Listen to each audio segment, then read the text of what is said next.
Today's episode will be on a card which I think is even more broken than Opposition Agent, and I think it's Black Lotus all over again. It's not as good as Black Lotus, but okay, let me read the card. It's called Jeweled Lotus. It costs 0 mana and has Sacrifice Jeweled Lotus, add 3 mana of any one color. Spend this mana only to cast your commander. So, I think this card is going to see a lot of CEDH play and casual play. It's basically trading a card for 3 mana. Sure, this mana could only be used to cast your commander, so it might not be as good late game, and where you already have a lot of mana and want to be using your mana to cast a mana sinks or to sink your mana into card draw spells. But early game, this is basically Black Lotus. Like, you can drop Thymna turn 1. You can drop Thrasios turn 1. You could drop Crown turn 1. I could see this helping you cast Kenrith turn 1. It ramps you by 3, and with the amount of 5-drop very powerful commanders running around, this is just so broken. And with all the new commanders being printed in Commander Legends, the second they make a good 4-drop commander, you could just use this and cast it on turn 1. This is just the power creep. Like, a card like this would be acceptable if it only made 1 mana. If it made 2 mana, it would still be broken. But 3 is just it's just so broken.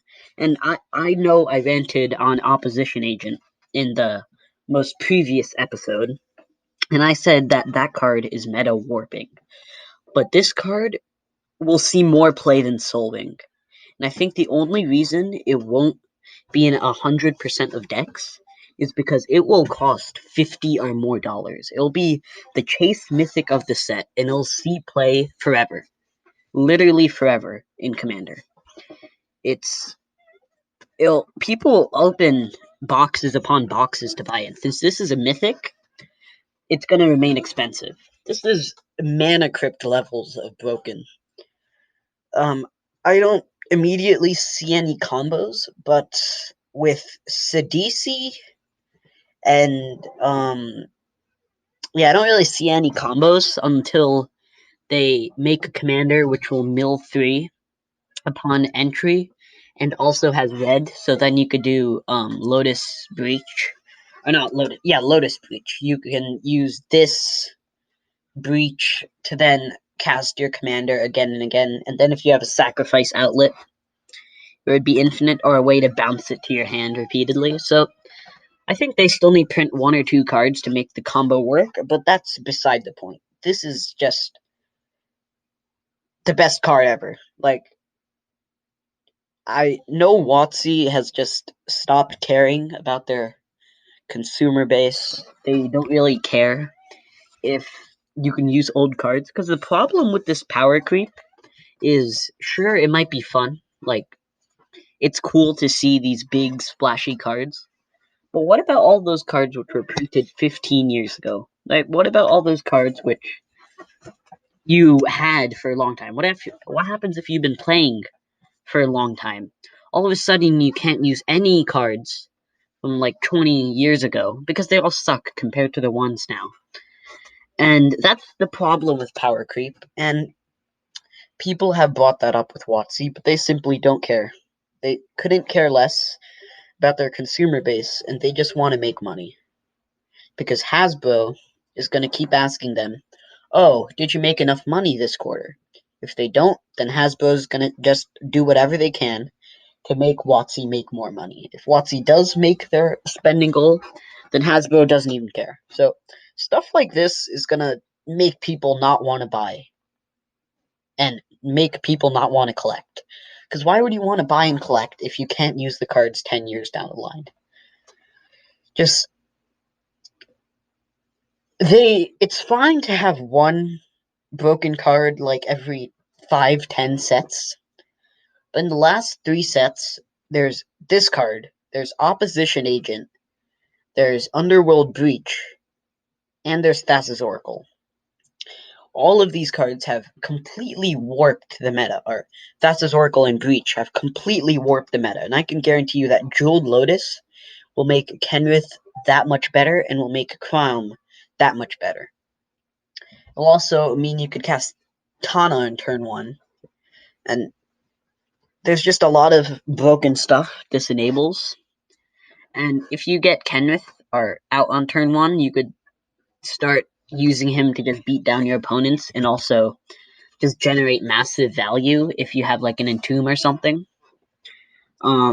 You could land down Nagila turn 1 and just start beating down your opponents with warriors. If you guys do find out a way to combo with this, please let me know, but this is just... I think WotC really needs to watch it with their 2-mana cards. I mean, 0-mana cards. Because almost every 0-mana card is played incredibly and has warped the meta. Mox Diamond sees play in nearly every deck. Crow Mox sees play in nearly every deck. I'm talking about CEDH here, but Mana Crypt sees play in nearly every deck.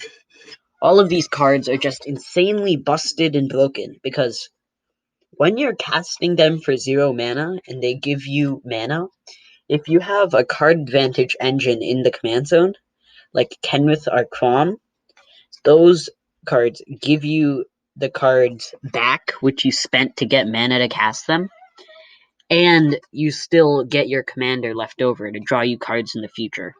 So they give you all the cards you spent to cast them back and more. So with the amount of card advantage engines in the command zone, like Kenrith, Crom, Nagila to a lesser extent, Sisay, this just breaks them, because if you could get them down early, you can just get so much advantage.